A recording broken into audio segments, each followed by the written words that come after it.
Hello, I have some questions for you about policies and family and professional partnerships.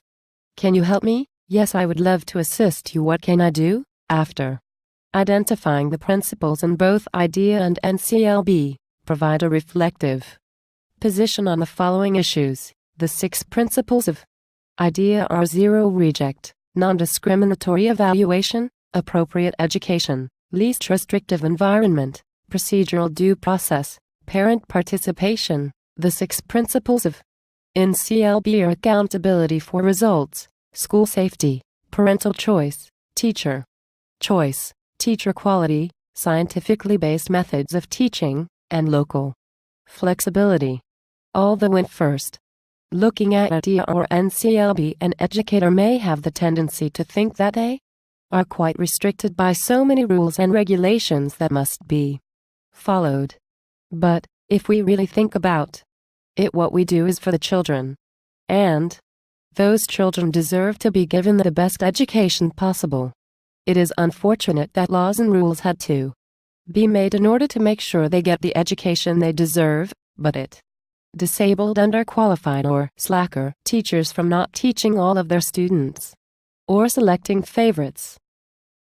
Which of IDEA's 6 principles is more important to the students than any other, or are they all equally important? I feel all of IDEA's 6 principles are equally important to students. All of IDEA's principles are interwoven to complement each other. For example, the zero reject policy makes sure all children and youth can enroll in school, and the Appropriate Education Act makes sure that students are able to learn all that they can when they are enrolled in school. Which of NCLB's principles is likely to be more important to the students than any other, or are they all equally important? I feel the most important principle of NCLB is school safety. If a child feels unsafe in their environment, it doesn't matter what the lesson is or who the teacher is, the child is going to be distracted and struggle to learn. Which of the IDEA or NCLB principles would you like to change if you could, and how would you change it? The principle I would change is the NCLB principle of scientifically based methods of teaching.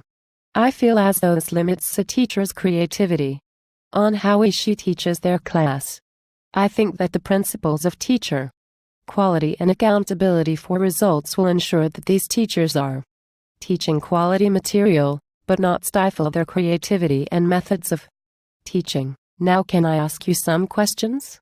Discuss the benefits and drawbacks of federal control IDEA of education versus local control of education. 1.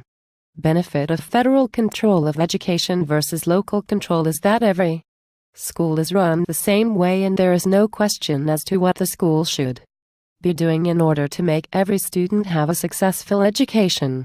1.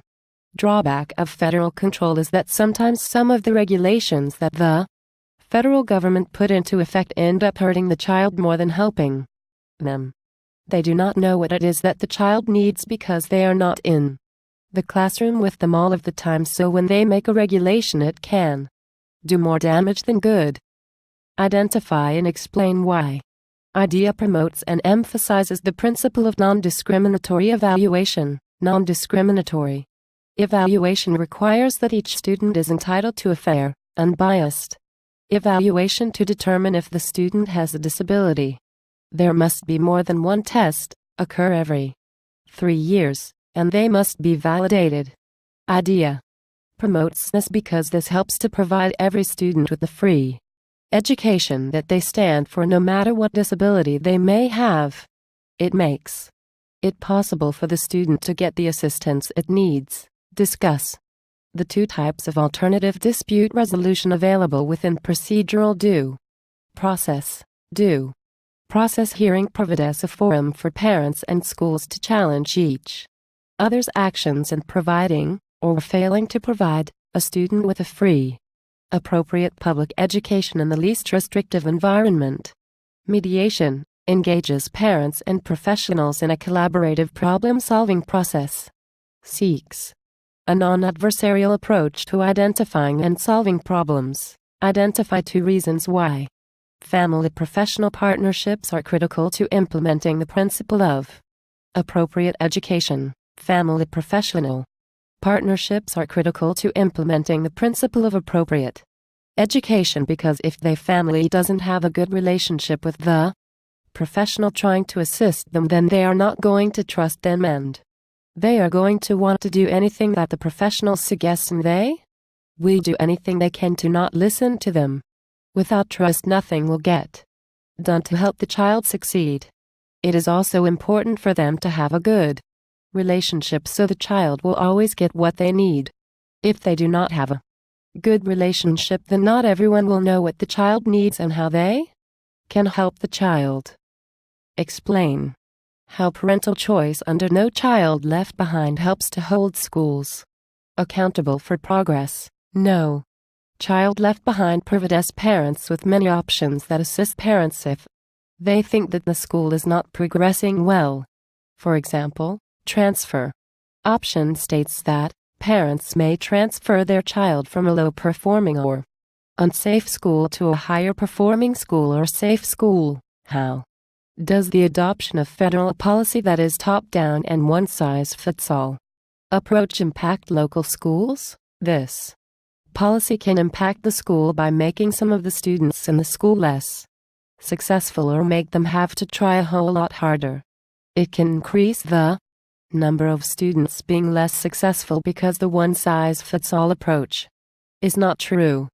Just because something worked for one student does not mean that it will work for another student. It is like in clothes, one-size-fits-all t-shirt doesn't always fit every person who tries it on. Well, thank you for your assistance. See you later. You are most welcome. Thank you for assistance as well. We make a great team.